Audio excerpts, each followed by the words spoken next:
자, 이제 언약적 관점으로 성경을 보고 있는데요.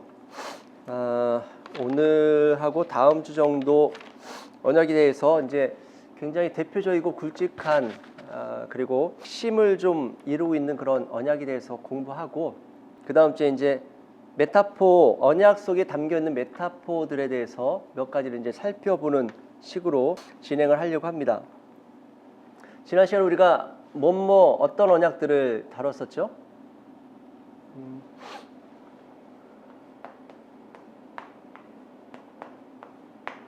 선악과 언약, 이게 무슨 언약이었었죠? 다른 이름으로? 아담 언약이었었습니다. 두 번째가 뭐였었어요? 선악과 언약은 행위 언약이다, 은혜 언약이다? 네, 은혜 언약이라고 그랬었어요. 물론 신학자들은 행위 언약으로 보는데, 그러나 저는 은혜 언약으로 보는 것이 맞다라고 생각하고 그렇게 말씀드렸었습니다. 두 번째 언약이 뭐였었어요? 네, 여인의 후손 언약.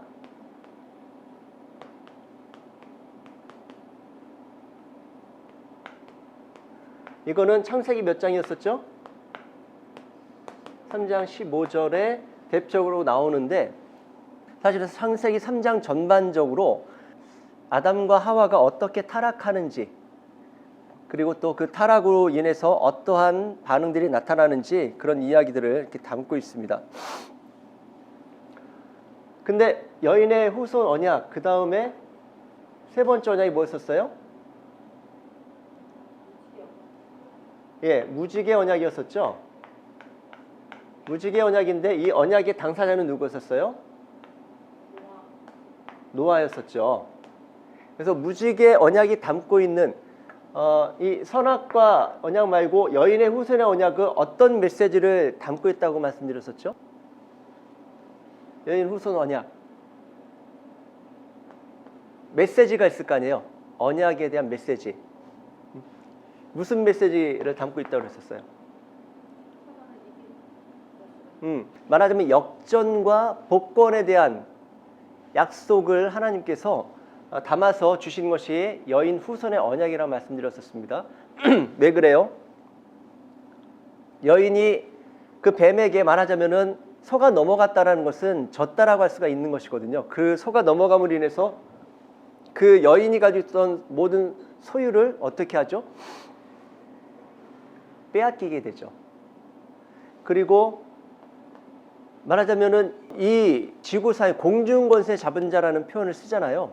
우리 그 에베소서에도 보면은 우리의 씨름은 혈과 육에 해당하는 씨름이 아니라 정사와 권세와 공중 잡은 권세와 싸움이라고, 영적 전쟁이라고 그렇게 이야기를 하죠.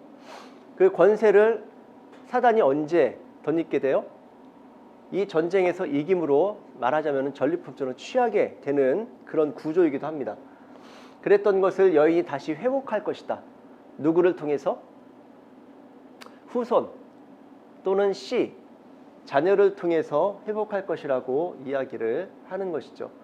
그래서 내가 너를 다시 회복시키겠다, 복권시키겠다, 다시 역전케 하겠다라고 하는 하나님의 의지가 담겨있는 내용이 여인 후손의 언약이라고 말씀드렸습니다. 자, 무지개 언약은 뭐였었어요?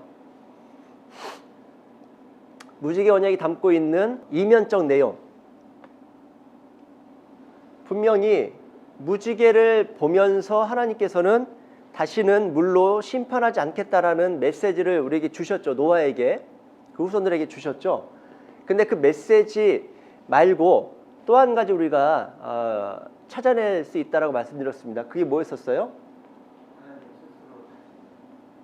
스스로 다짐하는데, 네, 맞아요. 무지개가 그 히브리어로 원어적으로 무슨 의미를 가지고 있다고요? 활. 네. 활이라는 의미를 가지고 있다고 그랬죠. 근데 활이 이렇게, 무지개가 이렇게 뜬다고 그랬잖아요.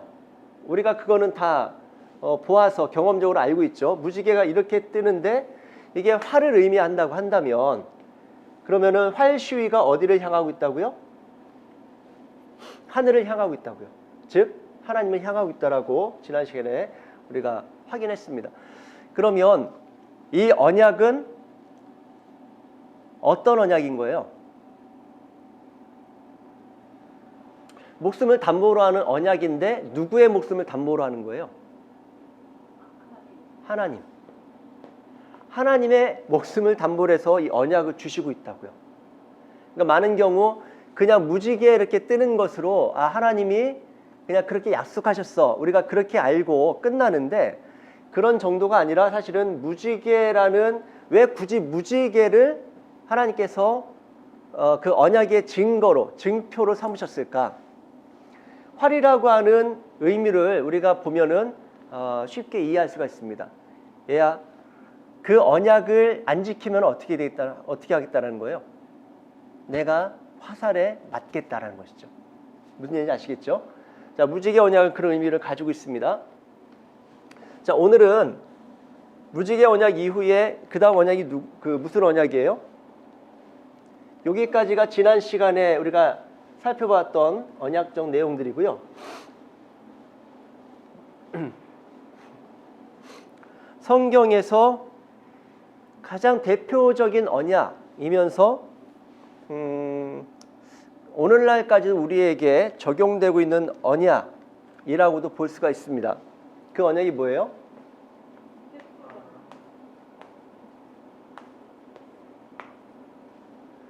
아브라함의 언약이에요. 이 언약을 어디에서 시작합니까? 창세기 12장부터 이 언약이 주어져요. 아브라함 언약은 그 언약의 내용이 뭐였었어요? 창세기 12장 1절부터 3절까지 내용을 보면은 첫 번째, 내가 너에게 복을 주겠다. 복의 약속을 주시죠. 예, 12장 1절부터 3절까지 한번 찾아보실래요? 확인하는 게 더 중요하니까 12장 1절부터 3절까지를 한번 좀 읽어주세요. 네. 뭐라고 하고 있죠? 복을 줄 것이라고 말씀하시는데 그 복의 내용이 뭐였었어요? 네. 첫 번째, 이름을 창대케 할 것이라고 말씀하시죠. 창대케 해서 뭘 하시겠다는 거예요?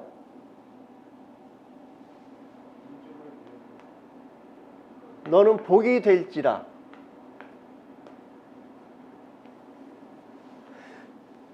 여러분, 이게 복을 주어 내 이름을 창대케 할 것인데 창대케 하여 너는 복이 될지라 이렇게 이야기하고 있어요. 맞나요?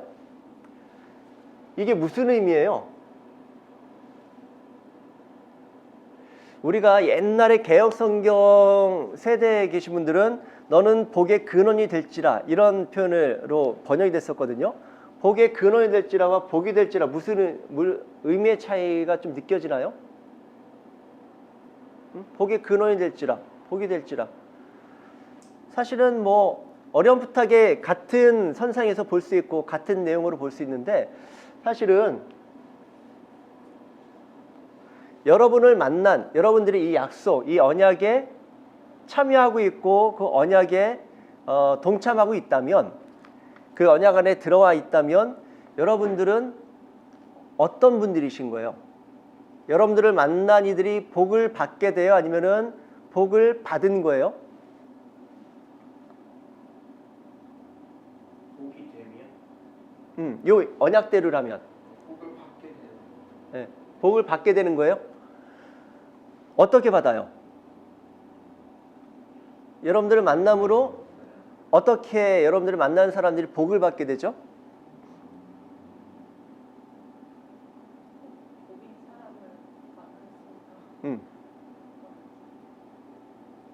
그렇죠. 복이 되었잖아요. 우리가 만약 이 언약 속에 담겨 있고 언약 속에 참여하고 있는 자들이라면 우리도 복이 되어야 되는 존재들이에요. 복이 된 존재들이에요. 복이 된 존재인 거죠. 말하자면 그러면은 나를 만난 내가 복이 되었는데 나를 만난 사람은 나를 통해서 복을 받게 되어 이미 복을 받은 거예요. 이미 받은 거죠. 복을 만날 거예요. 이미 만난 거예요. 만난 거예요. 여러분 무슨 얘기인지 아시겠어요? 우리가 왜 복이 되어야 되는지? 우리는 복 받자고 또는 복을 받으려고 복을 요청하는 자리에 많이 있잖아요. 근데 그게 아니라 주님께서 뭐라고 하냐면은 네가 나를 믿으면 네가 복을 받게 될 거야. 그렇게 말씀하지 않으시고 내가 복을 이미 주었어. 말하자면은 복을 주었어. 너는 내 이름이 창대케 되고 그거는 미래 시점이긴 하지만 너는 복이 될 거야. 그런데 아브라함 때의 언약이 이루어졌어요? 안 이루어졌어요? 이미 성취가 된 이후에 우리가 있는 거잖아요. 그러면 아브라함은 복이 되었어요? 아직도 복이 되어야 돼요? 복이 된 거죠. 그럼 우리는 그 언약 속에 참여한다면 우리는 이미 그 언약에 참여하는 순간 복이 될 존재예요? 복이 된 존재예요? 복이 된 존재이죠. 자, 물어보겠습니다. 복이 되셨어요? 복이 되셨어요? 자신 있게? 이게 머릿속으로 이성적으로 논리적으로는 복이 됐다라고 이야기할 수 있는데 사실 우리의 삶을 보면은 내 삶을 양심을 가지고 보면 내가 과연 복이 됐나 이런 질문이 들어올 때가 있죠. 여러분 그러나 그거는 내 감각이고 이 언약적 관계 속에서는 이미 나는 복이란 말이에요. 근데 이게 법적 개념이 있고 실제적 개념이 있어요. 근데 우리는 법적 개념과 실제적 개념을 막 헷갈려 해요. 여기에서 구원의 확신도 막 헷갈리는 거예요. 자, 다른 이야기지만 성령이 언제 임하셨어요? 성령님이 임하신 때가 언제예요? 성령님이 우리에게 주어진 때. 구원사적으로. 네. 예수님 떠나시고 얼마 전에 읽어서 기억하죠. 사도행전 2장에 어디에서 임해요? 어디에 임해요? 마가다락방. 기억나죠? 마가다락방에 언제 임해요? 언제 임하죠? 오순절날.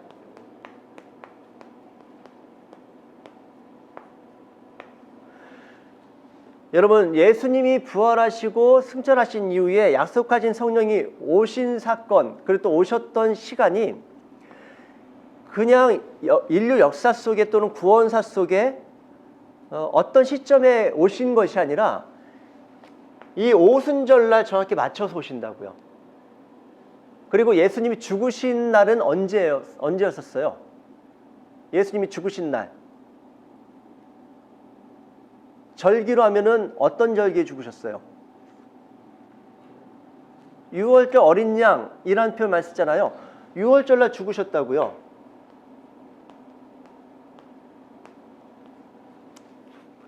자, 이렇게 하면 또 이게 너무 길어지니까 6월절 날 죽으시고 6월절 날 누가 죽는데요?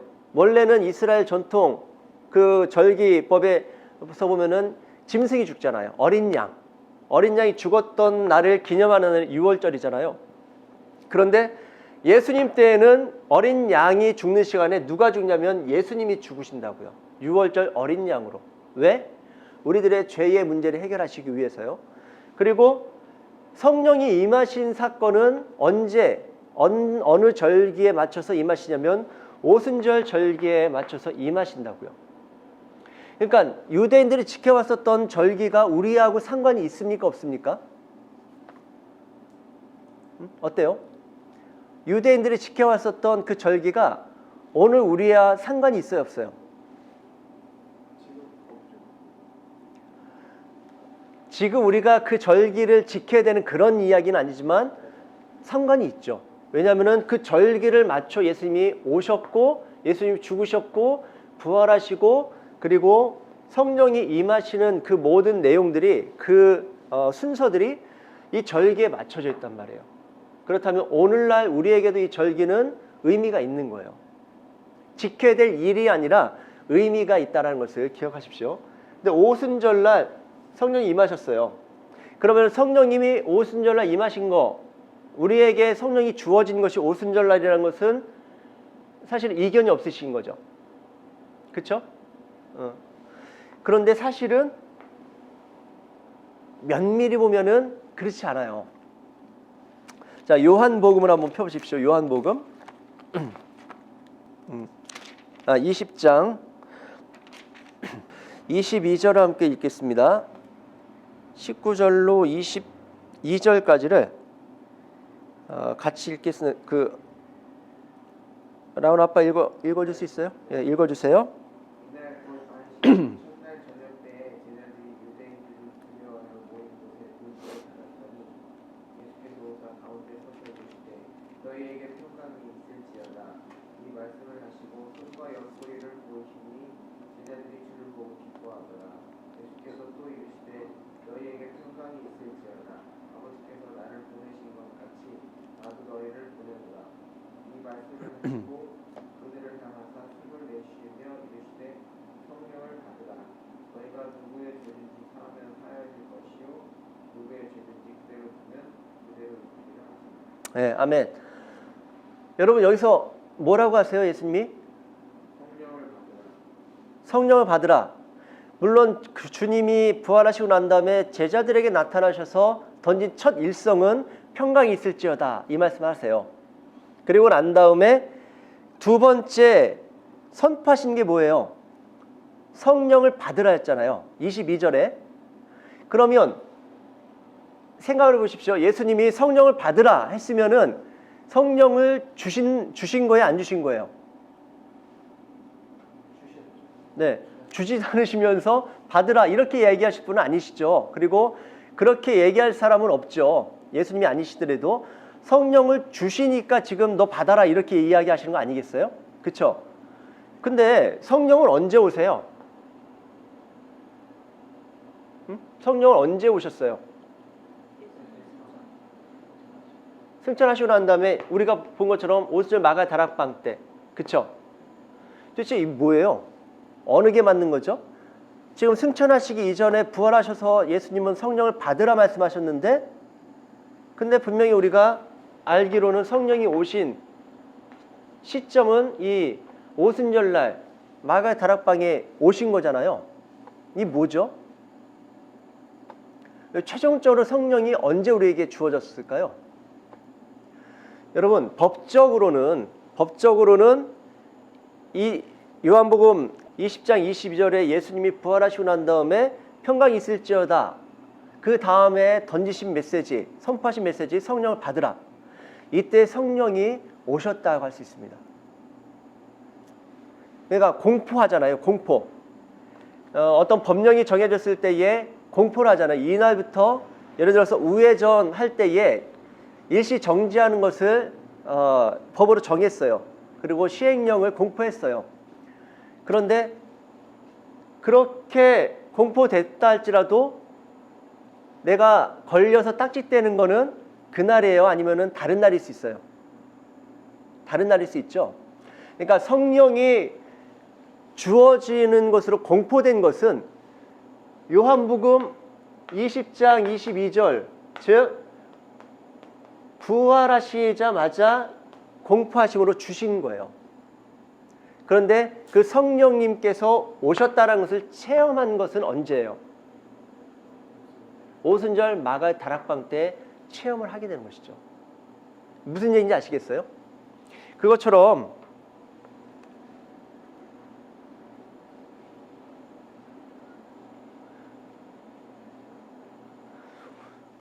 우리는 이미 복이 된 자들입니다. 그래서 우리는 아직 체험적으로 아니면 내 양심적으로는 삶의 어떤 내용으로 보면은 복이 아닌 것 같이 느껴질 때가 있어요. 뭔가 실패한 것 같고 내가 아직까지도 온전하지 못한 것 같이 느껴질 때가 있죠. 여러분 그건 감각이라는 거예요. 그게 아니라 우리는 어디에 근거를 둬야 됩니까? 성경이에요, 내 감각이에요?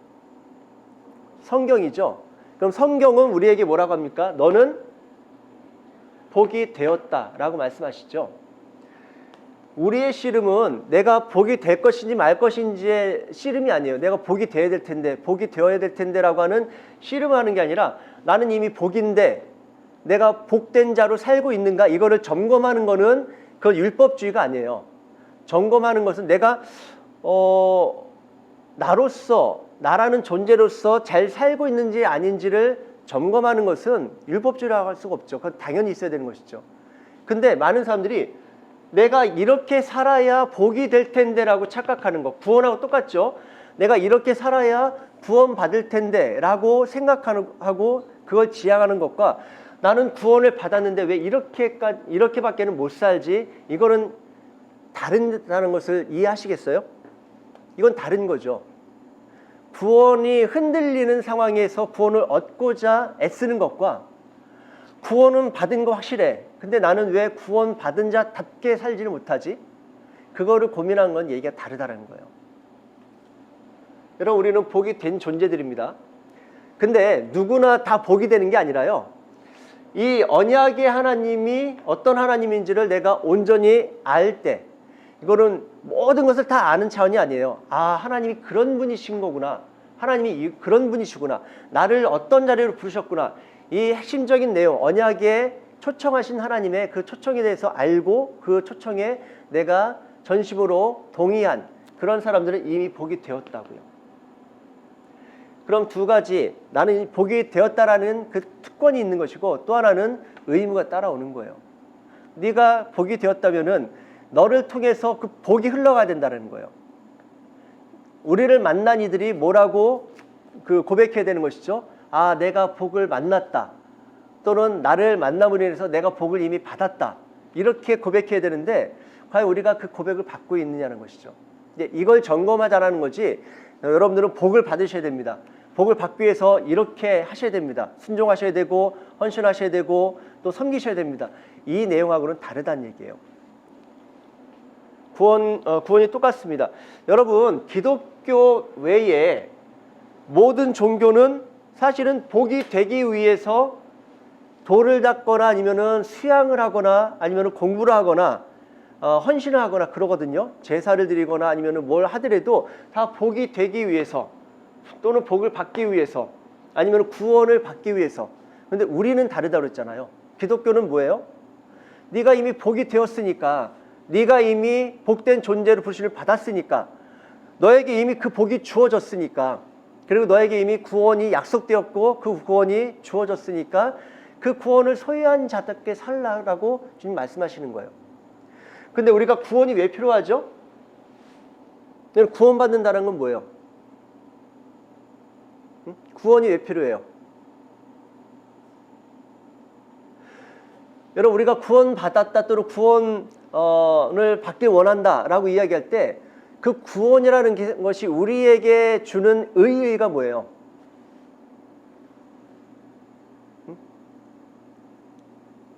왜 우리가 구원을 받고자 하는 거죠? 죽기 싫어서. 뭐 은하철도 999에서처럼 기계 인간으로 영원히 살 수도 있잖아요. 여러분, 이게 희한하게 이상하게도 구원을 다 지향하잖아요. 구원은 우리만이 지향하는 게 아니라 모든 종교들이 다 구원을 지향하죠. 구원을 소망하고 소원하고 그 구원을 얻고자 정말 어떤 종교들은 오체투지라든지 자기의 몸을 막 쳐서 복종시키고 땅에 엎드려서 그 신에게 구원을 베풀 그 신에게 자기의 정성과 의지와 자기의 막 모든 그 지향하는 마음들을 막 나타내려고 노력하잖아요. 기독교라고 안 그렇습니까? 기독교도 구원받고자 하는 종교잖아요. 그렇죠? 구원이라는 게 빠진 기독교가 의미가 있어요, 없어요? 의미가 없죠. 구원이 제1단계면서 어떻게 보면 전부일 수도 있는데 그 구원이 우리에게 갖는 의의가 뭔지 또는 우리가 왜 구원을 받아야 되는지에 대해서 우리가 정립이 안 돼 있는 경우들이 참 많다고요. 그냥 막연하게 구원을 받아야지. 근데 일반적으로 얘기하는 게 천국을 가려고요 이렇게 대답하는 경우도 많지 않습니까? 그렇죠? 구원은 왜 필요한데 하신대요? 왜 구원을 받으려고 하시죠? 그러면은 천국 가야 되니까요. 이렇게 이야기하는 경우도 많아요. 자, 그러면 여러분들이 구원을 받았다 이미 구원이 주어졌다 그러면 여러분들은 어디에 가 있는 분들이에요? 논리적으로 보자면 천국 가기 위해서 구원을 받길 원한다면서요, 다들. 그렇죠? 그럼 구원은 이미 주어졌다. 이미 나는 구원이 됐다라고 하면 우리는 어디에 가 있는 사람들이에요? 천국에 가 있는 사람들이고 우리는 구원을 받았기 때문에 무엇을 소유한 자들인 거죠? 천국을 소유한 자들이잖아요. 맞아요? 네, 확실히 대답하셔야 됩니다. 천국 소유한 거 맞죠? 논리적으로 보자면. 그리고 여러분들이 지금 신앙하고 있는 그 신앙의 내용이라든지 지향점하고 크게 틀리지 않죠. 근데 예수님이 뭐라고 하십니까? 천국은 여기 있다 저기 있다 할 것이 아니라 어디에 있다라고 이야기를 해요? 너의 마음에 있다고 그러시잖아요. 그것만 봐도 이미 우리는 천국이 어디에 있다라는 거예요. 우리 안에 있다라고 받아들이는 게 맞는 거죠. 그러면 천국을 가지고 있으면 이 세상에 미련이 있어야 돼요, 없어야 돼요? 그게 맞죠? 아니, 천국을 소유했는데 이 땅의 것에 내가 매여 살거나 이 땅의 것을 얻고자 발버둥 칠 이유가 없는 거잖아요. 안 그렇습니까? 근데 솔직하게 우리들이나 아니면 우리가 알고 있는 주변에 많은 크리스찬이라고 하는 신앙생활 하시는 분들 보면은 세상을 추구해 안 추구해요? 추구하죠. 솔직히 우리도 그렇고. 여러분, 그래서 골로새서에서 네가 만약에 구원을 받았다면, 네가 하늘의 것을 소유했다면, 또는 하늘을 소유했다면 땅의 것을 추구하지 말고 뭘 하라고 해요? 위의 것을 추구하라고 그러잖아요. 근데 우리는 위의 것을 추구한다고 하면서 늘 땅의 것들을 많이 추구하죠. 그러면서 또 구원에 대한 불안감이 있고, 맞아요, 그게. 구원이 뭔지를 모르고 구원에 대한 확신 또는 구원이 내 안에 진짜로 있지 않으니까 우리가 천국을 가지고 있지 않죠. 이걸 가지고 있지 못하니까 우리는 우리의 눈은, 우리의 시야는, 우리의 관점은 어디에 계속 몰두되어 있어요? 땅의 것에, 세상에 몰두되어 있는 거예요. 그래서 이 천국을 이야기하는, 여러분 신천지도 이 천국을 계속 이야기하지 않습니까? 근데 그들은 천국이 내려와서 이제 지상 천국을 추구하는 것 같더라고요. 여러분, 천국은 지상 천국으로 이루어지지 않을 거라고 좀 봐요. 하늘 그 아버지께서 계신 그 하늘에 실체가 있을 것입니다. 우리가 그것을 향하여 가는 자들이지, 물론 방향은 하나님 우리에게 내려오시죠. 그러나 분명히 실체는 거기에 있을 거예요. 그래서 우리에게 오셔서 데리고 가실 거라고 말씀하시죠.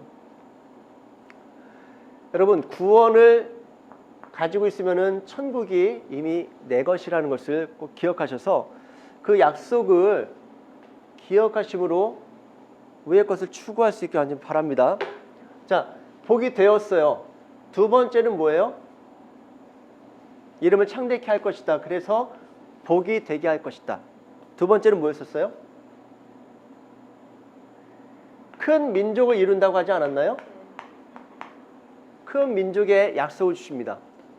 그래서 이 큰 민족을 이루겠거니 생각하고서, 민족이 먼저 나온 거지. 네? 민족이 먼저 나온. 아, 민족이? 네. 민족이? 먼저 나온. 아, 민족이 먼저 나온다고요? 네, 큰 민족을 이루고 뭐 이러면 창대, 뭐 순서는 상관이 없습니다. 민족을 이룬다고 하는데 아브라함 때 이 민족이 이루어져요, 안 이루어져요? 아브라함 때 민족을 이룹니까? 안 이루어진다고요. 언제 이루어져요? 400년 후에. 네. 400년 후에 어디에서 이루어집니까? 웃기지도 않게 애굽에서 이루어져요, 사실은. 그쵸? 애굽에서 출애굽할 때 약 200만 넘는 인구가 되어서 민족의 모습으로 나오게 되는 것을 보게 됐죠. 세 번째는 뭐예요?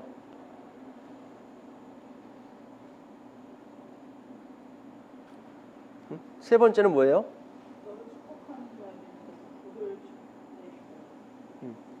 너를 축복하는 자를 내가 축복하고 너를 저주하는 자를 내가 저주하리라. 그건 무슨 약속일까요?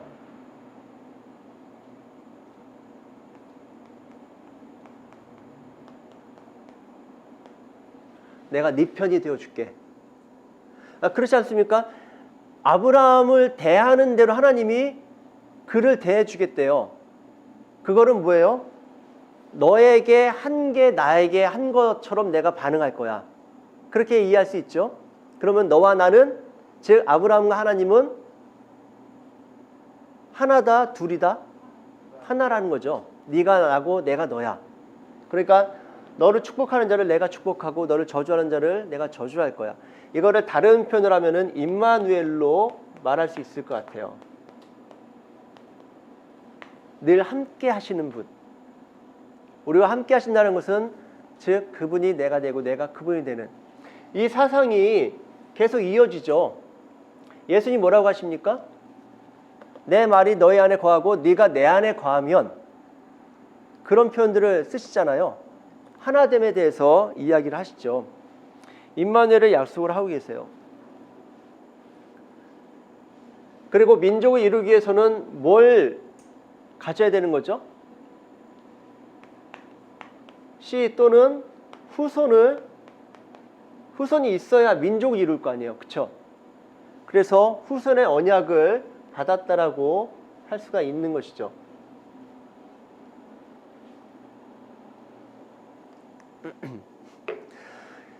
그 언약을 주시고 난 다음에 근데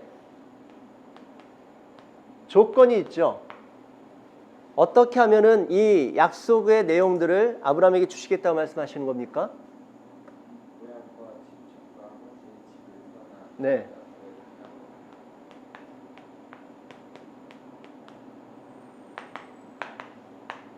if 떠나면이에요. 그쵸? if절처럼 떠나면 그걸 주시겠다고 약속하셨습니다. 맞죠?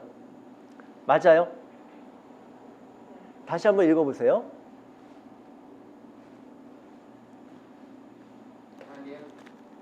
네? 떠나면 내가 주겠다라고 해야 아니면 떠나라. 그리고 난 다음에 다시 내가 내게 복을 주고 그렇게 나오죠. 조건절이 아니죠. 사람들은 자꾸만 착각을 해요. 떠나면 주겠다. 이렇게 성경 그렇게 이야기하지 않는데 사람들이 자기의 경험치에서 그것들을 해석한다고요. 번역이 그렇게 안 돼 있음에도 불구하고 우리가 받아들이는 번역은 그렇게 받아들인다고요. 떠나면. 그러니까 그런 얘기들을 많이 하잖아요. 순종을 해야 하나님이 복을 주시지. 순종을 안 하니까 복을 안 주시는 거야. 이렇게 이야기하죠. 이렇게 맞기도 하지만 틀린 거예요. 또 틀리지만 또 맞기도 한 것이고요. 그러니까 이걸 잘 이해하지 않으면 도대체 야고보서에 가면은 네가 믿음이 있으면은 행함으로 보여 이렇게 이야기를 하고 행위를 막 강조한단 말이에요. 그래서 마틴 루터가 워낙 행위 구원 쪽에 사로잡혀 있었던 사람이 오직 의인은 믿음으로 말미암아 구원을 받는다라는 이 말씀에 완전히 뒤집어져 가지고 종교 개혁자가 되지 않았습니까?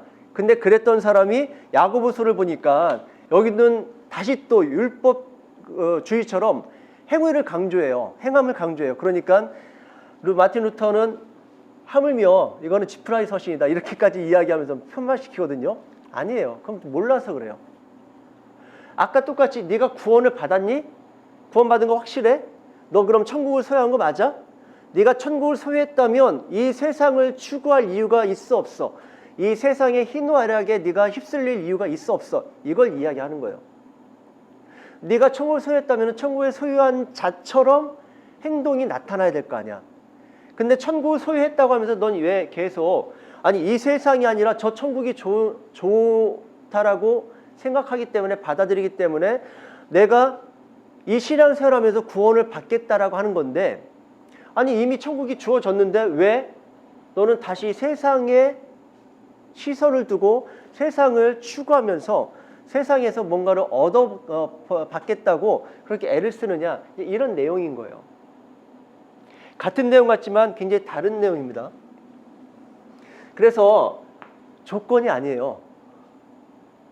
제가 볼 때는 이거는 떠날 거야로 보는 게 좀 맞다라고 생각해요. 그거는 어떤 차이가 있는 거죠? 떠나면과 떠날 거야는 무슨 차이가 있는 거죠?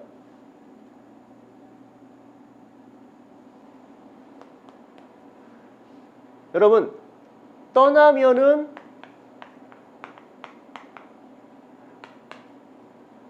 떠남의 주체가 누구예요? 아브라함이죠. 아브라함 선택에 달려 있어요.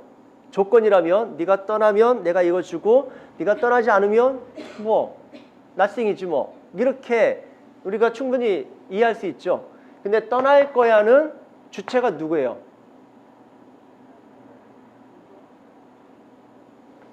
아브라함일 수도 있지만 하나님일 수도 있는 거예요. 또 하나님일 수도 있지만 아브라함일 수도 있는 거죠. 가능성이 하나가 더 열려요. 아브라함이 결단하고 떠날 수도 있죠. 그런데 만약에 아브라함이 떠나면 내가 이걸 주겠다 그러면은 떠나지 않으면은 이건 없는 거죠. 이 이후에 아까 우리가 살펴봤었던 언약적 복은 없는 거죠. 그렇죠? 근데 떠날 거야에서 주체가 아브라함이면은 역시 없어요.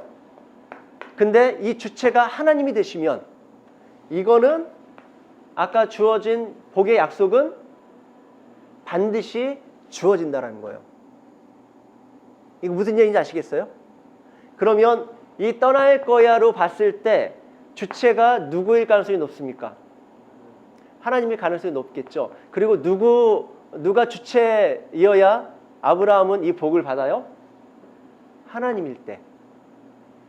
아브라함이 주체이면은 떠날 수도 있고 안 떠날 수도 있지만 하나님이 주체이시면은 이걸 주시기 위해서 아브라함은 반드시 떠나게 될 거예요. 이것이 기독교예요, 여러분. 이분이 하나님이세요. 여러분, 이걸 예배해 놓으시고 조건들이라면은 이게 갖춰져야 이것이 준비가 되는 거잖아요. 이게 주어질 거잖아요. 근데 그게 아니라 하나님은 언약을 우리에게 주시고 그 언약을 통해서 이루어 가시고 성취해 가시고 이끌어 가신 하나님은 그렇게 일하시지 않으시더라고요.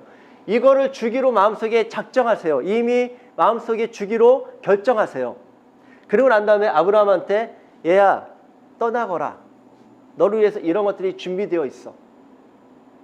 안 떠나면요 하나님이 떠나게 하시는 거예요. 왜? 이게 이미 하나님 마음속에 작정되어 있고 계획되어 있고 이미 사실은 구원사 속에 세팅이 되어 있는 거예요. 반드시 하나님이 주시기로 결정된 것입니다. 그러니까 이것은 실패가 있어요, 없어요?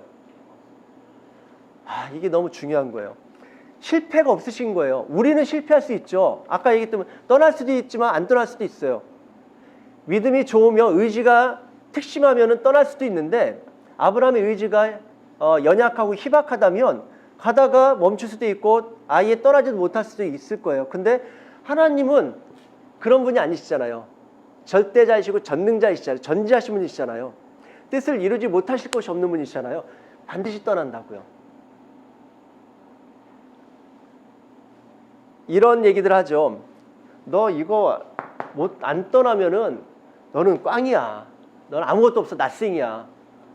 그냥 네 인생 그냥 그렇게 하다 끝나. 그냥 결단해. 결단하라고. 그러면서 약간 협박하듯이 하잖아요. 근데 이것이 나에게 귀속되어 있지 않다고요. 하나님께 귀속되어 있기 때문에 하나님이 나에게 주실 거면은 떠나게 하실 겁니다. 다만 지혜로운 사람은 그거를 알기 때문에 순종함으로 떠날 수가 있죠. 근데 그거를 모르는 사람은 계속 눈앞에 보이는 것들, 땅의 것들, 육안으로 보이는 것들, 피상적인 것들을 보면서 환경을 탓하고 상황을 고집하면서 못 떠나는 거예요. 그러면은 나중에 하나님이 결국 떠나게 하시려면 어떻게 되죠? 나를 깰 수밖에 없어요. 밀어낼 수밖에 없어요. 여러분, 우리가 이걸 아는 듯 하면서도 계속 실패하는 부분이 그거예요. 첫 번째, 하나님에 대한 신뢰가 없으니까, 하나님에 대한 알미 없으니까 하나님에 대한 신뢰가 안 생기죠. 하나님에 대한 신뢰가 안 생기니까 하나님 무슨 말씀하시는지, 하나님의 뜻이 뭔지 구하려고도 안 하고, 혹여나 구했을 때 하나님이 말씀을 주셔도 결국 못 받아들이고 못 떠날 때가 많아요. 거기서 끝나느냐? 그게 아니라 하나님이 택하신 자라면, 하나님 부르신 자가 맞다면, 하나님의 부르심에 후회하심이 없기 때문에, 하나님께서 부르심이 맞다면 후회하심이 없는 자리로 나를 끌고 가시기 위해서 나를 그때부터 간섭하실 거예요. 얘야, 이리로 가면 된다, 가이드 하시던 분이 이제는 강권적으로 밀어가시기 시작하는 거예요. 그러면 나는 힘들어요? 아니면은 그냥 편안해요? 고생하게 되는 거예요. 여러분 보십시오. 다윗이 뭐라고, 그러니까 시편 기자가 뭐라고 하죠? 고난당한 것이 내게 유익함이라. 왜 그렇다고 하죠? 그 고난을 통해서 내가 여호와의 율례와 법도를 배우게 되었기 때문에 그 고난은 내게 유익하다. 이렇게 고백하거든요. 그도 아는 거예요. 아, 내가 지금 여기까지 오게 된 게, 이 지점까지 오게 된 게 내 힘이 아니었구나. 내 결단과 나의 선택이 아니었구나. 그 이전에 하나님의 간섭이 있었던 거예요. 아, 내가 이 과정이 없었다면, 이 하나님의 간섭이 없었다면 이 과정이 없었을 것이고, 이 과정이 없었다면은 이 지점에서 내가 서 있지 못하게 되는 것입니다. 그러니까 이 지점에 와 보니까 이게 누구의 섭리였었는가? 하나님의 섭리였었구나. 그 섭리가 선하다, 악하다? 선하다는 거죠. 내가 고난다, 힘들고 어려울 때, 막 밀려갈 때는 내 반탄력 때문에 이게 힘든데 도리어 어느 순간에 이렇게 밀려 와 보니까 아, 여기가 휴양지였네. 그런 경우 많잖아요. 자녀들이, 부모님들이 다 계획 세워서 비행기표도 끊어놓고 정말 거기에서 아이들을 위해서 얼마나 즐겁게 놀 수 있을까 고민해가지고 다 세팅해가지고 데려가잖아요. 근데 자녀들은 귀찮은 거예요. 뭐 이렇게 들고 가고 그냥 잠만 더 자고 싶고 막. 그런데 가자 해서 가는데 얼마나 귀찮고 얼마나 그 아이들은 고단해요. 근데 휴양지에 딱 도착해 보니까 이게 막 천국 같은 거예요. 너무너무 신나서 돌아올 때는 엄마, 아빠 좀 더 있다 가자, 뭐 이런 식으로 이야기하는 경우들이 있죠. 비슷한 거예요. 아, 하나님이 끌고 가실 때는 모르니까, 그 세계를 모르니까 내가 왜 가야 되나, 내가 왜 이 배낭을 메고 어렵게 한참을 걸어가야 되나, 이 비행기를 꼭 타야 되나, 나 이거 비행기 타기 싫은데, 이런 생각들 하다가 결국 그 부모가 주길 원하는 것을 받았을 때, 그때 비로소 아, 이거 너무 좋다라고 하는 생각들을 갖게 되는 거죠. 그러면은 그렇게 이야기하게 되는 것입니다. 우리 내년에 또 와, 이렇게 되는 것이죠. 마찬가지예요. 하나님의 속성을 알고 하나님의 성품을 알고 이 언약이 무엇인지, 그 언약에 대한 하나님의 신실하심이 어떤 것인지를 알게 되면, 여러분, 내가 끌려갈 때 알아도 힘들어요. 알아도 끌려갈 때 힘들다고요. 근데 그것들이 경험되면서 아, 여전히 힘들지만, 여전히 하나님이 나를 끌고 가시는 그 언약의 과정은 힘들지만 그 지점에 결국에 서게 되면은 우리는 어떻다? 너무 그것이 복되다, 행복하다, 벅찬 감동이 있다. 그걸 알기 때문에 나중에는 주님, 나를 간섭해 주십시오, 이렇게 고백하게 되는 자리에 가게 되는 것입니다. 여러분, 아브라함 언약을 통해서 우리가 볼 수 있는 것들 중에 또 하나는, 아브라함의 언약이 어디에서 다시 한번 나타나냐면은 창세기 15장을 한번 보시죠. 창세기 15장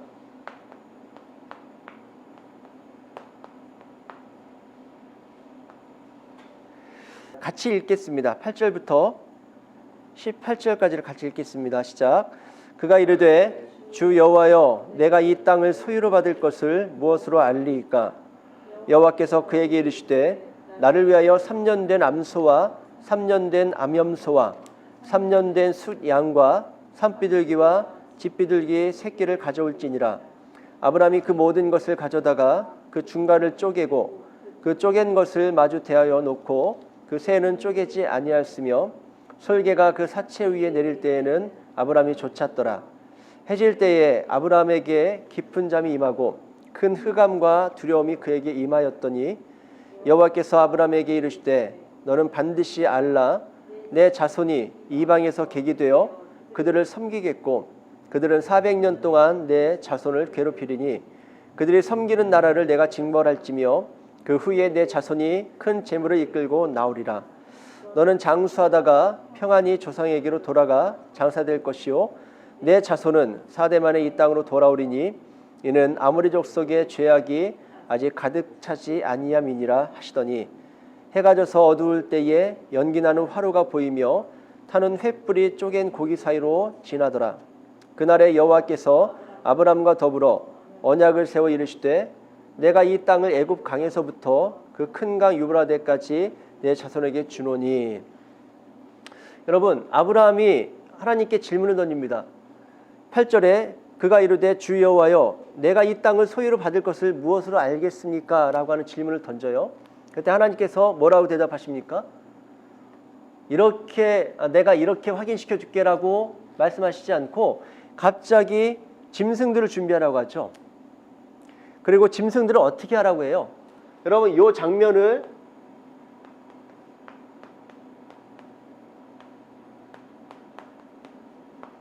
이제 횃불 언약이라는 그런 이름으로 지칭하거든요.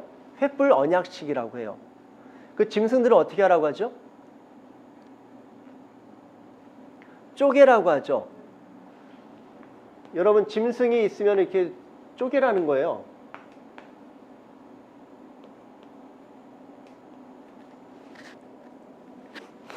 뭐 소, 양, 염소 뭐 이런 식으로 비둘기 이런 식으로 쪼개 놓으라고 하는 것이죠.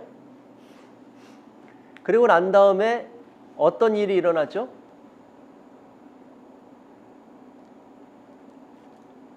쪼갠 사이로 뭐가 지나가죠? 뭐가 지나갑니까? 횃불, 타는 횃불이 지나간다고 해요. 횃불이. 이게 뭘까? 그 전에는 잘 이해를 못했는데, 여러분 그 몇 년도인지 정확히 기억이 나진 않는데,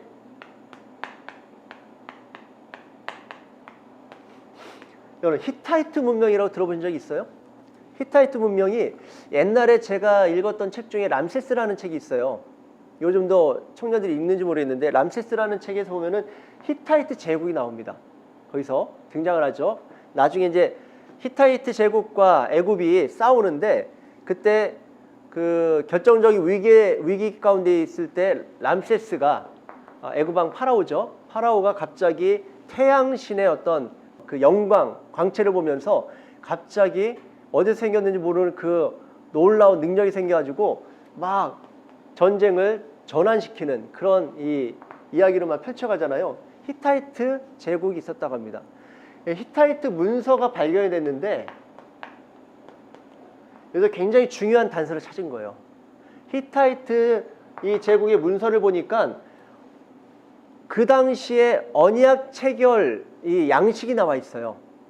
양식이 나왔는데 압축해서 이야기하면은 여러분 두 나라가 싸움을 하면 전쟁을 하면은 두 나라 중에 이긴 나라가 있고 진 나라가 있을 거 아니에요. 그러니까 나라와 나라 사이에 조약을 맺을 때 또는 계약을 할 때에 이런 식으로 이 짐승들을 쪼개 놓는 거예요. 그러고 난 다음에 이 사이를 이 두 나라 정상들이 왕들이겠죠. 왕들이 지나가면서 공포를 하고 선포를 해요. 우리 둘 중에 계약을 어기는 자는 이 짐승처럼 될 것이다. 이 짐승이 지금 현재 상태가 어떤데요? 쪼개져 있죠. 쪼갤 때 뭐가 튀어나올까요? 막 피가 쏟아지고 피가 터져 나오겠죠.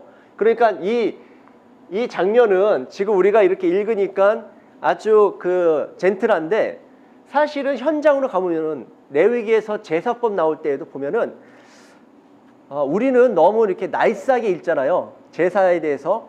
근데 그 현장은 얼마나 피가 낭자하며 피비린내가 얼마나 짙게 나겠어요. 그쵸? 그러니까 이 현장은 피비린내가 아주 진동하는 현장일 것이고 그리고 그 피비린내가 나기 전에 동물들을 죽일 때 동물의 울음소리가 났을 것이고 얼마나 그 상황이 처참하겠어요. 지금 쪼개져 있는 상태, 우리나라 지금 정육점에 걸려 있는 그 이렇게 다 정돈된 피 다 빼고 정돈된 고기가 그래도 도리어 먹음직스러운 그런 고기 덩어리가 묶여 있는 게 아니라 여기는 그냥 피가 아직도 철철 흐르고 있는 이 쪼개진 짐승들이 이렇게 놓여져 있는 이 가운데를 두 사람이 지나가면서 공포하는 거라고요. 둘 중에 어기는 자는 이 꼴이 될 것이다. 그거는 결국 뭐예요? 이렇게 죽음을 전제하죠. 그러니까 이거는 목숨을 담보로 한 조약이고 언약 체결식인 거예요. 그렇죠? 그런데 많은 경우 여러분 우리가 상식적으로 생각해도 여기 사이를 지나가야 된다면 두 나라가 전쟁을 치렀어요. 근데 A라는 나라가 B라는 나라를 이겼어요. 그래서 이렇게 복속을 시켰단 말이에요. 그러면은 이 나라는 어떤 나라예요? 종주국이 되죠. 이 나라는 봉신국 또는 복속국이 되죠. 그러면 두 나라 사이에 뭐가 맺어질까요? 조약 같은 게 체결될 텐데 주로 무슨 조약이 체결될까요? 이긴 나라는 뭘 줄 게 있어요, 없어요? 줄 게 없죠. 줄 이유가 없죠. 근데 복속국 또는 진 나라는 뭘 줘야 됩니까? 전쟁 배상금도 줘야 되고 그리고 조공이라는 걸 주잖아요. 우리나라도 옛날에 명나라에게 조공을 바쳤던 것처럼 병자호란 이후에 그 조공을 바쳤던 것처럼 조공을 바치게 되어 있다고요. 그러니까 그런 거죠. 네가 매년마다 이렇게 조공을 바치기로 했는데 그거 안 지키면 어떻게 된다라는 거예요? 다시 내가 너희 나라를 초토화시킬 거야. 이제 이런 의미를 담아두고 있는 전제로 하는 것이라고요. 그러면 여기를 지날 때 누가 지나갈까요? 이 군주국이, 종주국이 지나갈까요?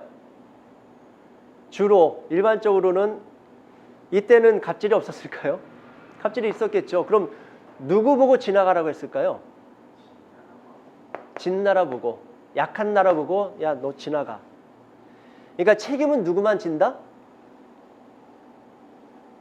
책임은 결국 누구에게만 전가되는 거예요. 뭐 오늘날에도 별로 다르지 않지 않습니까? 진 나라만 책임을 지는 거예요. 거의 대부분. 그러니까 진 것도 억울한데 뭐까지 내라는 거예요? 전쟁 배상금 내. 졌으니까. 여러분 법도 똑같죠. 민사소송을 했을 때에 만약에 이긴 사람이 다 갔잖아요. 이기면은 이긴 걸로 보호도 받는데 이 재판에 들어간 비용들을 누가 냅니까? 이긴 사람이 내질 않잖아요. 진 사람이 다 물어야 된다고요. 옛날이나 지금이나 똑같아요. 그러면 자 보세요. 하나님과 아브라함 사이에 계약을 맺어요. 그래서 계약 체결식을 하는데 이 사이를 누가 지나가야 될까요? 그러면 우리 상식적으로 하자면 누가 지나가야 될까요? 아브라함이 지나간 게 맞죠. 야, 내가 이렇게 너한테 잘해줄 거니까 너는 내 말에 잘 순종해야 돼 라고 이야기할 때 네, 순종하겠습니다. 대신에 너 순종하지 않으면, 순종하면 내가 너에게 복을 주겠지만 순종하지 않으면 어떻게 한다는 거예요? 내가 너를 심판하겠다 또는 저주하겠다 아니면 진노의 칼로 너를 제거하겠다 뭐 이런 식으로 이야기하시면서 자 아브라함아 그러니까 이제 여길 지나가 이렇게 가는 것이 어느 정도 상식적인 거죠. 지금까지 역사 이래 그것이 지극히 일반적이고 상식적인 거잖아요. 근데 오늘 이 횃불 언약식에는 지금 여기를 누가 지나간다라고 쓰고 있습니까?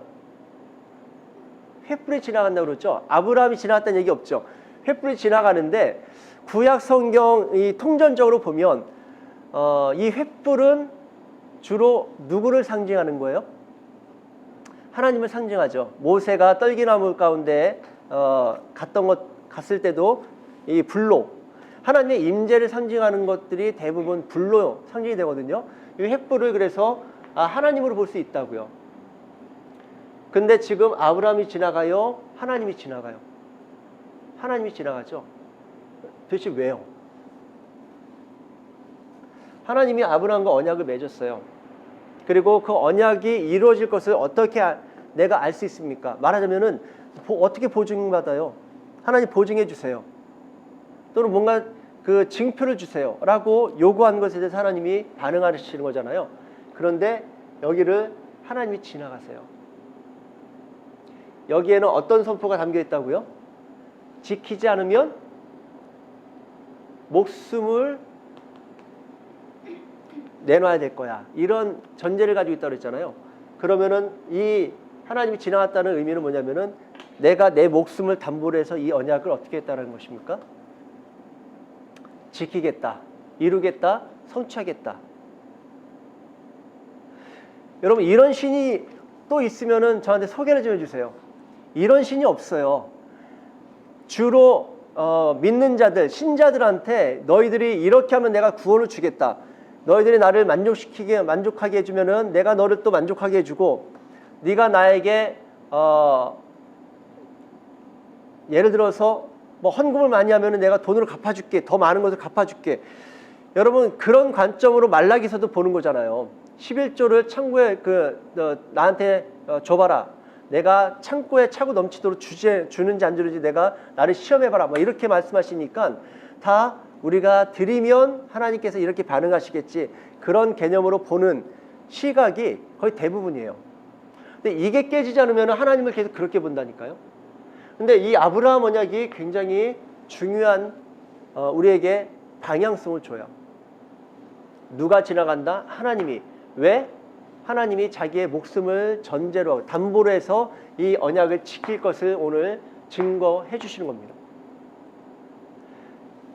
여러분 보세요. 하나님께서 내가 내 목숨을 담보로 해서, 또는 내가 이 언약을 지키지 않으면 내가 죽음으로 보상할 거야 라고 말씀하시는 언약으로 볼 수 있는데요. 그러나 성경 전체적으로 보면은 그 언약이 아니라, 야, 내가 죽어서 이 언약을 성취할 거야. 내 죽음으로 이 언약을 성취할 거야. 이게 성경 전체적인 맥락으로 봤을 때 더 맞아요. 네가 안 지키면 내가 내 목숨을 던져서라도 이거 이룰 거야. 이게 아니라 이미 우리가 알고 있는 것처럼 창세기 22장에 우리 첫째 시간에 얘기했었죠. 창세기 22장 하면 떠오르는 게 누구나 알고 있는 것처럼 이삭 번제 사건이잖아요. 그래서 누군가는 이거를 권리 포기로 이야기하고, 누구의 권리 포기? 이삭의 아브라함의 권리 포기, 그리고 더 나아가서 이삭의 권리 포기라고 이야기하는데, 진짜 권리 포기한 사람은 누구라고요? 하나님이시라고 그랬잖아요. 아브라함과 이삭은 자기의 아들 또는 자기 목숨을 보존했어요. 그런데 결국에는 하나님께서 이때는 예표로 그 순양을 잡아 죽이게 하셨지만, 그 순양은 누구의 예표라고요? 예수님의 예표. 그 예수님은 죽었어요? 아니면 죽을 것처럼 보이고 사셨어요? 죽어주셨잖아요. 결국 그분은 죽으셨다고요. 쪼개지셨다고요. 여러분 이분이 하나님이세요. 언약의 하나님이 어떤 분이시냐면은 이 하나님이시라고요. 우리들한테 뭔가를 제시하고, 네가 이거 지키면은 내가 이거를 이루고, 안 지키면은 나도 안 해. 이런 분이 아니시고, 아니면은 너 이거 지켜, 내가 이걸 줄 건데 너 이거 반드시 지켜야 돼. 안 지키면은 내가 너 가만 안 놔둬. 이렇게 협박하는 분이 아니라고요. 얘야, 내가 너를 위해서 가장 좋은 걸 준비했어. 가장 좋은 건 아까 얘기했던 그럼 천국을 준비했단다. 영원토록 희락과 기쁨으로 충만하게 그 거룩한 영광 가운데 참여할 수 있는 그 천국을 너를 위해서 준비했어. 근데 네가 들어가면 내가 이거 너한테 줄 거고, 네가 내 말을 안 들으면은 너 이거 없어, 낫싱이야. 그렇게 말씀하시는 분이 아니라 내가 너를 위해 준비했단다. 네가 이걸 받아 누렸으면 좋겠어. 네가 이걸 소유했으면 좋겠어. 그런데 얘야, 네가 이걸 받아들이지 못하고, 또는 네가 이걸 선택하지 않고 세상을 선택한다 할지라도 나는 반드시 너에게 이거 줄 거야. 내 죽음으로 너에게 이걸 주고야 말 거야. 내가 죽어서라도 줄 거야 라고 이야기하실 뿐만 아니라 사실은 죽어서 주시기로 결정하시고 그렇게 계획하시고 구원의 이 흐름을 이끌어 가신 분이 하나님이시라고.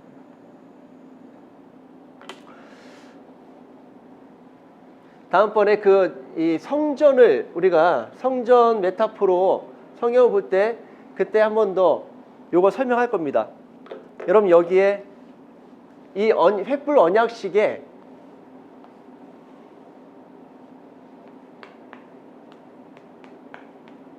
성전이 있어요. 이 횃불 언약식에 성전이 있어요. 그냥 웃기는 얘기지만은 아직까지도 이 횃불 언약식 이 히타이트 문서가 발견되고 난 다음에 요 내용까지는 많은 사람들이 그래도 이야기하거든요. 이 횃불 언약식에 담겨 있는 하나님의 마음과 그 언약의 하나님이 어떤 분이신지를 많이들 설명하거든요. 그런데 이것이 성전을 보여주고 있다는 것은 아직은 제가 못 들어왔어요. 근데 여기 성전이 있어요. 그 사실을 알게 되면은 우리에게 주시는 또 은혜와 감동이 또 있을 거라 생각하는데요. 아브라함의 그 횃불 언약, 그 이후에 할례 언약이 주어지죠.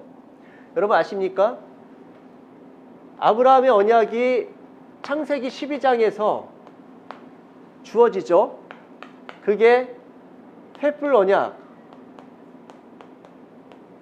횃불 언약 창세기 15장에서 확증이 되죠. 언약식을 통해서. 그리고 창세기 17장에 와서 할례식을 가져요. 할례 언약을 다시 주시거든요. 할례를 하라고. 그리고 난 다음에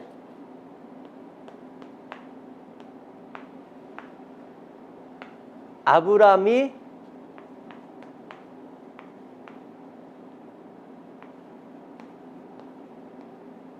아브라함으로 바뀌어요. 우리의 몸에 증표를 새기고 난 다음에 이름을 바꿔주세요. 여러분 우리는 각자 이름이 있죠. 각자 이름이 있는데 여러분들의 진짜 하나님이 주시는 이름은 뭐예요?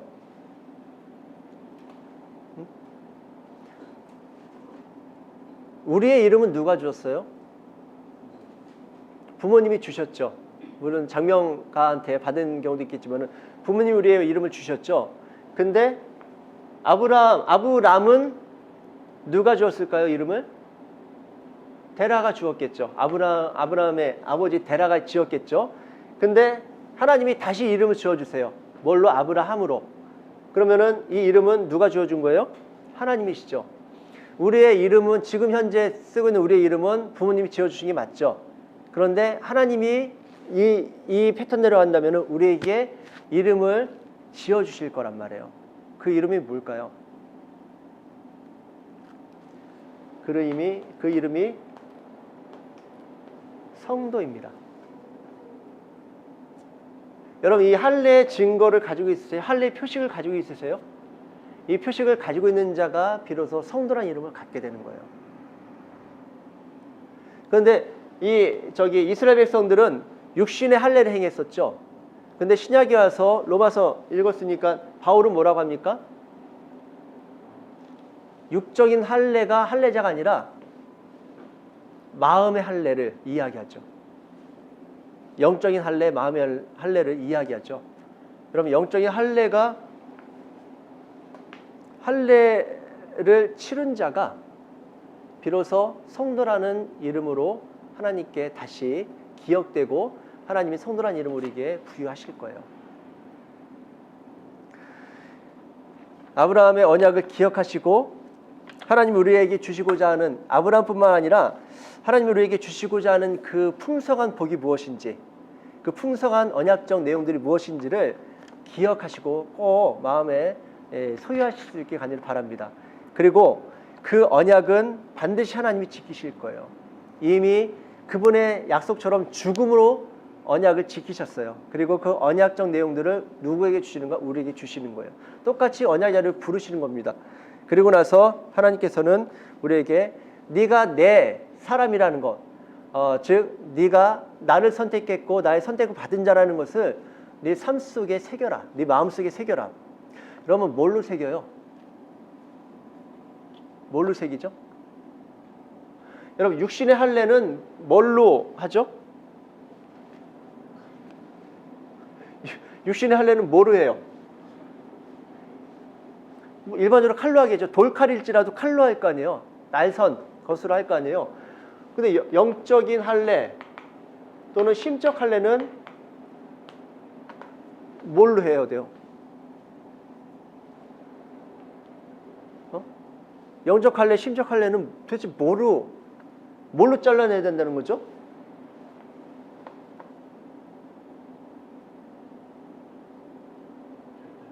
응? 결단. 결단. 아니 도구가 있어야 될 거 아니에요. 도구, 어떤 도구로 해야 돼요?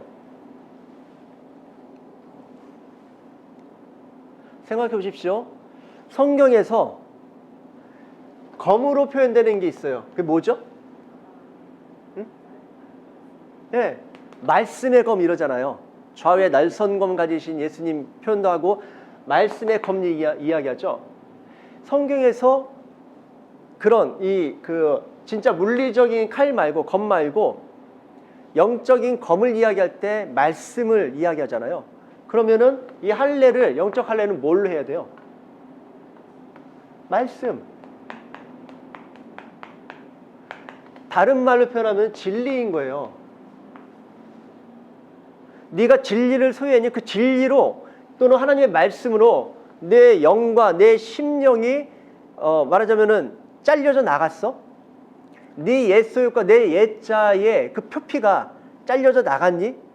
하나님의 영광을 시간이 너무 길어지니까 하나님의 영광을 드러내는 너의 삶을 네가 하나님의 영광을 드러낼 수 있도록 활짝 열려야 되는데 그것을 이렇게 가리고 있는 우리 옛 자아, 옛 속성들 있잖아요. 습관들 또는 옛 지식, 진리가 아닌 지식들 있잖아요. 여러분 그 대표적인 진리 아닌 지식으로 우리가 하나님의 영광을 가리우고 있는 게 뭔지 아십니까? 그게 율법이에요.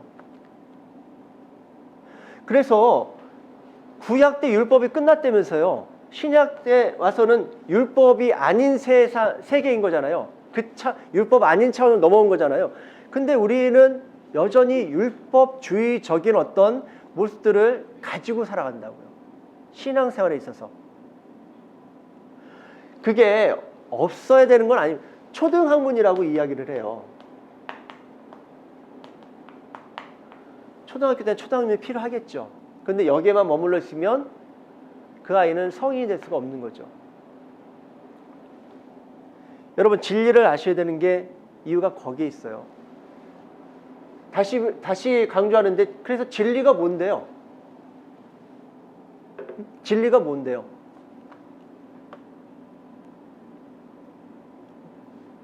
도대체 진리가 뭐예요? 너무 기본적이고 너무 상식적인 질문이라서 답하기가 그럴 텐데 진리가 뭐라고요? 하나님의 뜻. 하나님의 뜻도 되는데 하나님을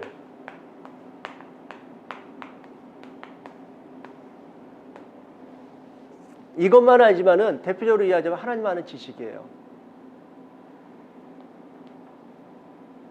말씀, 주신 말씀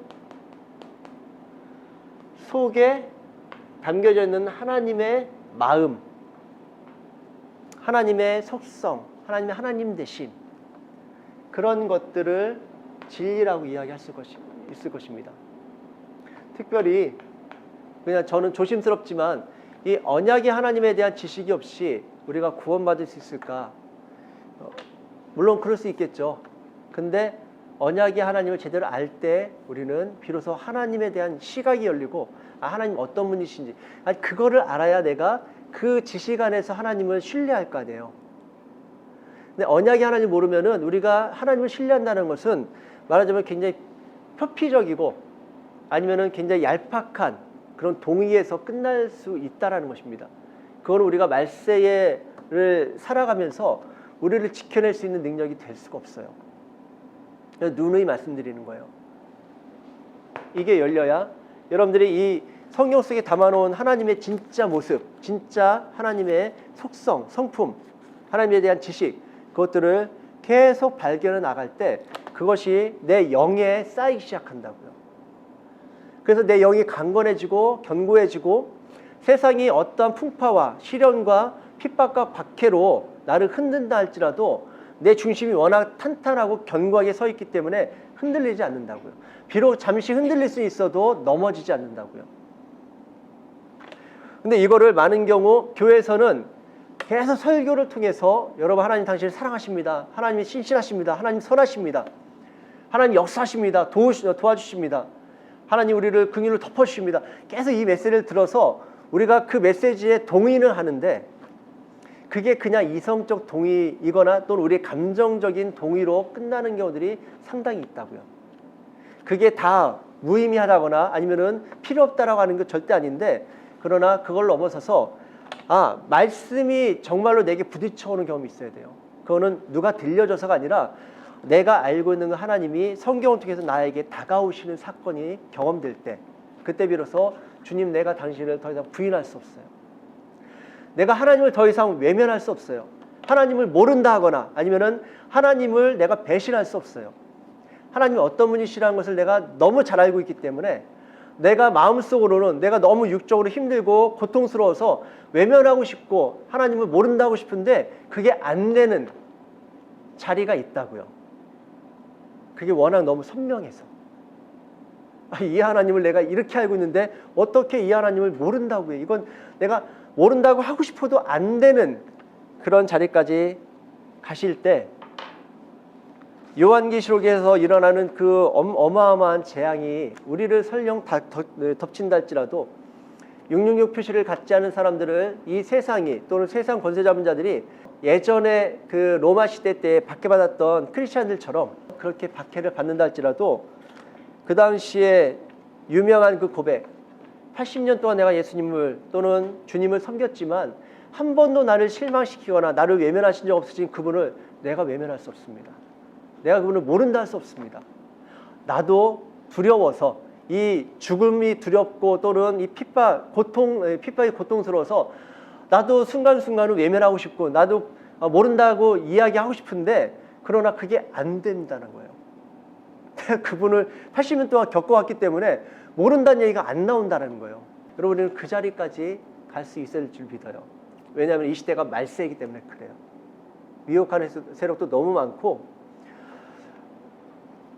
요즘 보면은 굉장히 자극적인 이슈를 가지고 성도들을 자극하거나 아니면은 견인해 가고 있는 몇몇 사람들을 이렇게 보게 되거든요.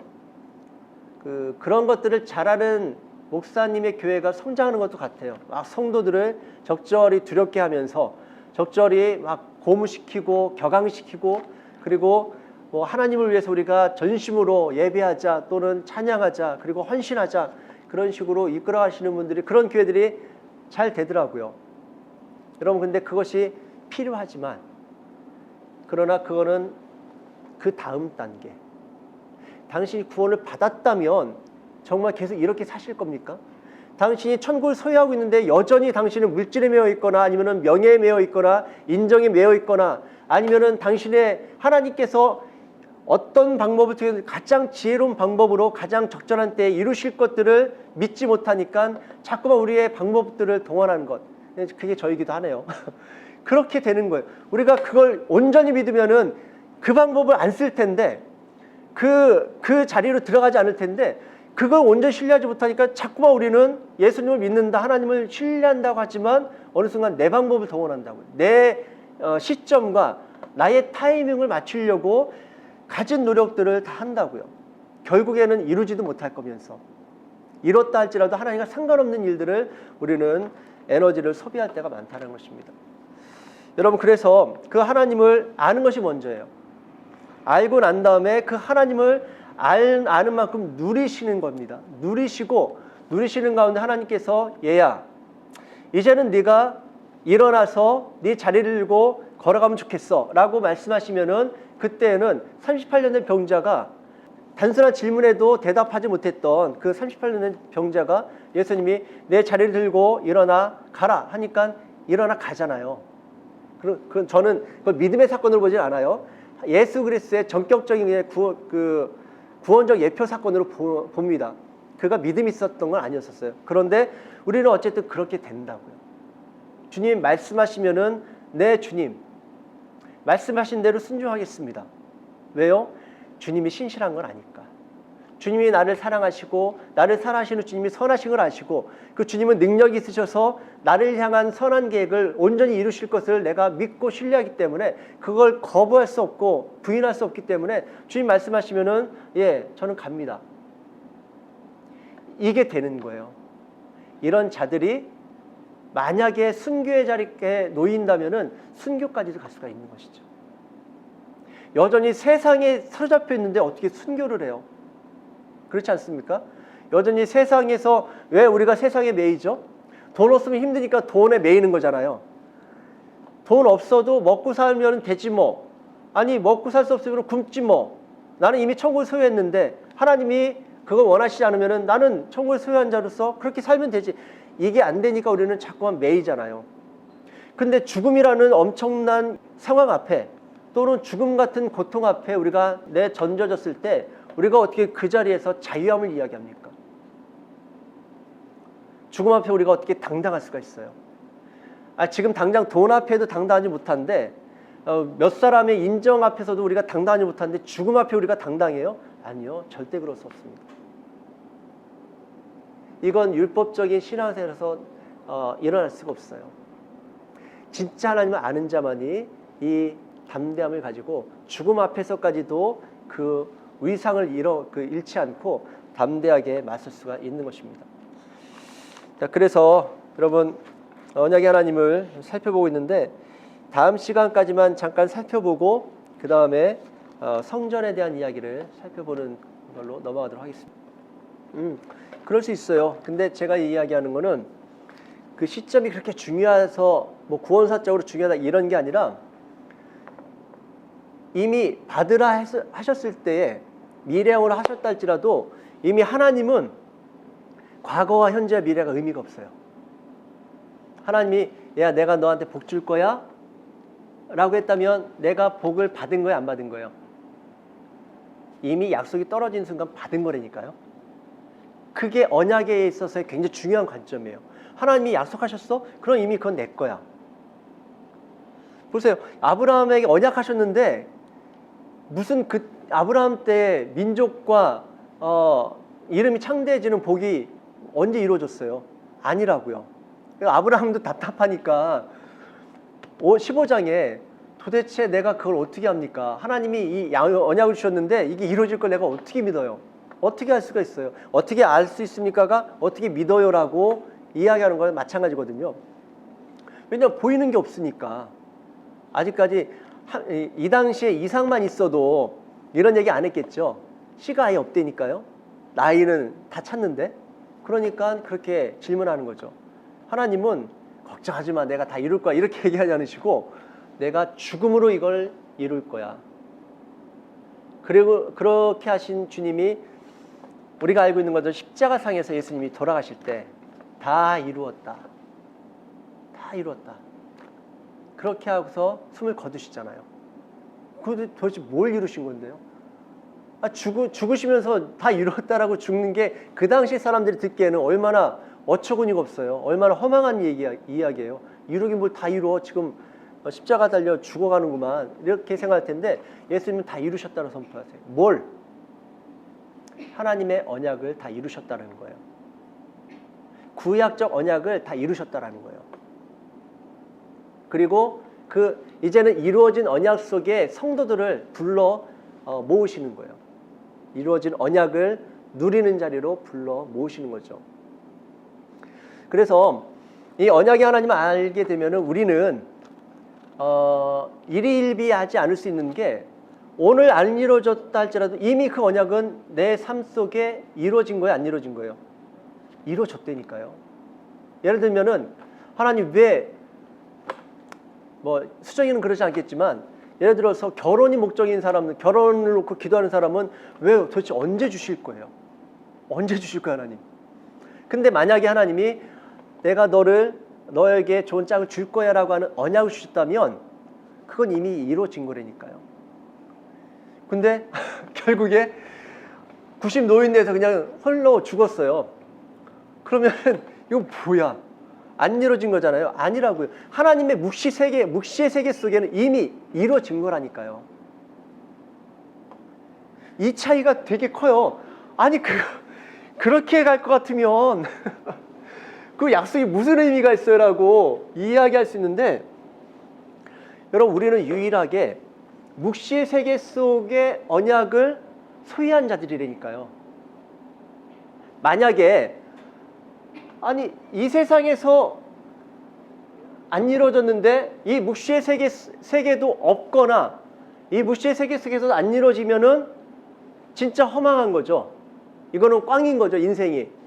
근데 이때 이루어지면 감사한데, 육으로도 감사한데 이때 안 이루어졌어요. 근데 묵시의 세계 속에 들어가니까 여기에 내 진짜 신랑감 또는 신부감이 있는 거예요. 말하자면 집을 놓고 기도했는데 결국에는 우리 어머니처럼 결국에는 자기 집 한 채 없이 떠나셨단 말이에요. 그러면 그 여인은 그냥 집 없는 허망한 인생 살다 끝났는가? 아니요. 묵시 세계 속에 가니까 뭐가 있어요? 예수님 뭐라고 하십니까? 내가 가서 너의 거처할 집을 예비하고, 그것이 예비가 되면 내가 다시 와서 너를 영접하여 나 있는 곳에 너도 있게 할 거야. 너를 데리고 갈 거야. 그렇게 이야기하시잖아요. 묵시 속에 그 여인의 집이 있다고요. 묵시 속에 그 여인의 남편이 있고, 묵시 속에 그 남자의 아내가 있다고요. 뭔지 알겠어요? 아니 만약에 아브라함처럼 현재 당대에 자기가 보지 못한다 할지라도, 여러분 기도를 왜 합니까? 자녀들을 위해서 기도 왜 해요?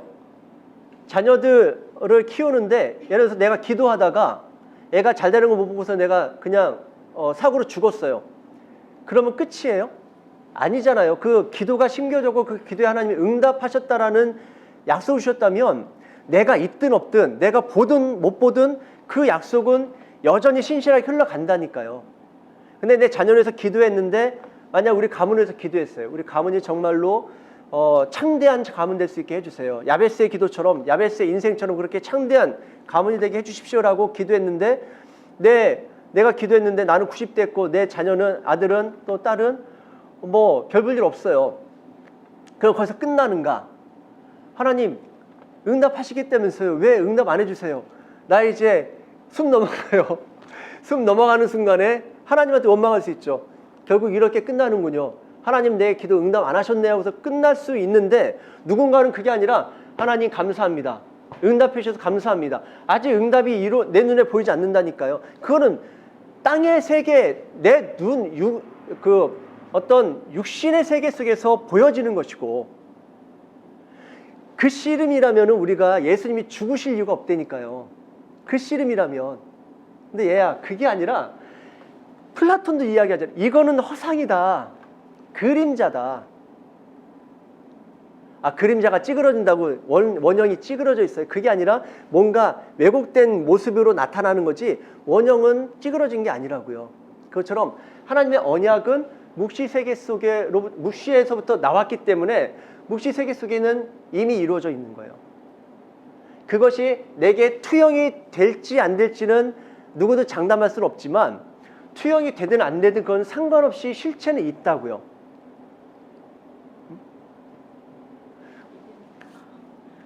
이게 믿음이야. 근데 나는 육이기 때문에 이 믿음의 눈으로 이걸 못 봐요. 이걸 못 봐요. 그래서 예수님이 뭐라고 하시냐면, 네가 내 안에, 내가 네 안에 있으면 네가 열매를 많이 맺을 것이다. 무슨 열매? 이 세상에서 그 옛날에 록펠러처럼 엄청나게 11조 계산하는 회계사만 뭐 100명이 넘었다고 하는데, 다 우리 그거 꿈꾸잖아요. 그 의미가 없다니까. 하나님 나라에서는 그거 꽝이라고. 그거 아니라 다 그냥 그 아이들 게임하는 그 모조 집회해가지고 애들이 뭐 10억 가지고 있다고 해서 부러워할 어른이 어디 있습니까? 그렇죠? 근데 우리는 다 이 씨름하고 있다니까요. 그게 아니라고. 얘야, 여기 실체가 있다고.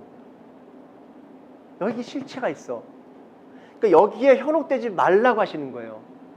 근데 이게 너무 어렵죠. 우리 육적인 세계를 아직도 가지고 있는 사람들은 이게 너무 어렵죠. 그래서 자꾸만 예수님이 너를 버리고 내게로 들어오라는 거예요. 예수님 안으로. 네가 내 안에 있어야 내 눈으로 세상을 보고 내 눈으로 그 영적 세계를 볼 거 아니니. 근데 너는 자꾸만 내 안에 안 들어와서 내 안에 안 들어오고 영적인 눈으로 보겠다고 하는데 이게 말이 안 되는 거예요. 내가 어떻게 영적인 존재가 아닌데 영적인 눈으로 영적 세계를 봅니까? 말이 안 되는 거예요. 예수님 안에 들어가야 비로소 영적 세계가 열리고 영적으로 바라보이기 시작한다고요. 어떻게 예수님 안에 들어가는데? 말씀이잖아요, 그분이. 그래서 그분이 내 말에, 네가 내 말에 거하고 말에 거하라고 그러시잖아요. 말씀을 제대로 알아야 그 말씀의 세계가 활짝 열리면 비로소 내가 예수님이 되고 예수님이 내가 되는 그 연합체의 경험들을 갖게 된다고요. 전에는 볼 수 없었던 것들을 보게 되고, 전에는 동의가 되거나 인정이 되거나 받아들이지 않았던 것들이 어느 순간에 내 안에 스며들기 시작한다고. 그래서 어느 순간에 말씀이 난지 내가 말씀인지 모를 그런 자리까지 들어가면은 그가 비로소 말하자면 성도가 된 거예요. 세상의 유혹과 세상의 핍박과 상관없이 그것을 넘어서서 오늘도 예수로 살아가는 자들로 거듭나게 되는 것이라고. 그거를 영적 할례라고 하는 거죠. 말하자면. 그래서 그게 아니면은 창세기 17장에 나오는 할례 언약이 우리가 무슨 상관이 있어요? 아니, 지금 우리가 요즘 하물며 저기라면서요. 남자애들 포경수술도 요즘은 안 하는 쪽으로 간다면서요. 너무 고통스러운 기억을 남게 한다, 뭐 트라우마가 된다 해서 그것도 안 하는 쪽으로 간다면서요. 그러면은 그 할례 언약을 안 하면은 우리가 이 언약과 상관이 없어요? 그렇지 않다고요. 그래서 바울이 이야기하잖아요. 그거는 육적 할례고, 그거는 구약에서 예표적으로 보여줬던 그 언약의 어떤 증거고, 이제는 우리의 마음과 우리의 심령과 우리의 영이 할례를 받아야 된다고. 하나님을 보지 못하게 하거나 하나님을 보여주지 못하게 나를 가리우고 있는 그 표표를 벗겨내야 돼. 그게 뭐겠어요? 다른 표현은 육신의 정욕과 안목의 정욕과 이생의 자랑. 이 표피를 벗겨내야 비로소 영의 세계가 열린다. 그렇게 이야기하는 것이죠. 근데 그 표피를 뭘로 벗겨요? 말씀의 검. 말씀의 검이 없으면 잘라낼 수가 없어요. 얼마나 견고하고 얼마나 질긴데. 그렇죠. 우리 옛 자아가 얼마나 질겨요. 이상하죠. 라운 아빠 성경을 이렇게 읽어가면서 뭔가 뚜렷하진 않지만, 뭔가 확실하거나 확연하진 않지만, 조금은 내 마음속에 약간의 변화랄지, 약간의 좀 다르지 않아도 다름을 조금 지향하는 듯한 어떤 느낌들이 좀씩이라도 생기지 않아요? 모르겠어요. 정확한 표현일지 모르겠는데 약간의 안도감 뭐 이런 게 들리는 것 같아요. 안 읽을 때하고 있는 거하고 분명히 다른 건 있죠. 뭐라고 표현을 딱히 할 수 없어도. 여러분, 그게 로고스, 그냥 이 하나님의 뜻과 하나님의 마음과 하나님의 성품과 속성과 하나님의 비밀을 담고 있는 이 활자, 이건 활자잖아요. 활자로 되어 있는 내용을 읽는 것만으로 우리 안에 뭔가라도 변화가 느껴진다고요. 근데 어느 순간에 이 활자가 아니라 이 활자가 깨지고 이 안에 있는 진짜 내용이 있잖아요. 이걸 말하는 진리의 내용이 보이기 시작할 때, 이 진리의 내용을 읽어갈 때는 우리에게 어떤 변화가 일어날 것인가. 그럼 그걸 기대하시고 그걸 사모하시라고요. 하나님, 근데 우리가 이것도 안 읽잖아요. 이것도 안 읽고 이 내용도 잘 모르잖아요. 사실은 전에 얘기했지만 되게 이렇게 월반을 한 거이기도 하거든요. 그럼 여러분들이 이걸 들으면서 그런 소원을 가지고 성경을 읽으시라고, 소원을 가지시라고 말씀드린 것이고, 자극을 주고 도전하려고 이 과정을 진행하는 거니까. 그리고 누군가가 옆에서 도와주지 않는다 할지라도 스스로 어떤 그 흐름 또는 어떤 패턴, 아니면은 하나님이 말씀해 가시는 그걸 뭐라고 해야 되죠? 어떤 나름대로의 구성, 이런 것들을 그 안목을 조금이라도 열어드리면 열린 만큼 보기 시작할 것이고, 그걸로 자꾸 보다 보면은 조금씩 더 열릴 테니까 그거를 기대하면서 이 과정을 가는 거예요. 여러분 진짜 사모하셨으면 좋겠어요. 그리고 이번 한 주간 그렇게 기도하자고요. 여전히 하나님 잘라내기 어려운 내 옛 속성, 내 옛자의 이 표피, 하나님 그거를 육적인 표피를 잘라내 주세요.